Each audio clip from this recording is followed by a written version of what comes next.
thing for your success is understand the real estate cycle, right? So, see a fortune tellers, okay? But keep that in mind now, okay?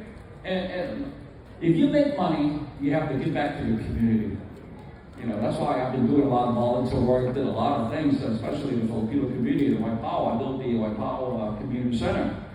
You know, nowadays when I go to White Power, everybody say, "Oh, hi, how you doing?" You know, they shake my hand, feel me look like a real celebrity. Just last week I was White Power, you know, and this old Filipino lady can barely see. She looked at me and she said, "I want to thank you for everything you have done for the Filipino community." She hugged me. Man, I felt so good.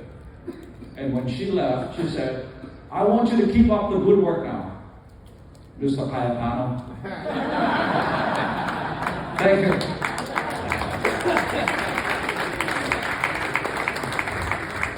That's vintage Eddie Flores. That's vintage Eddie Flores.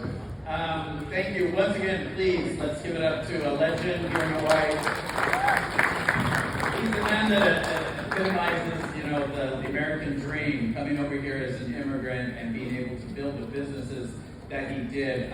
We're actually doing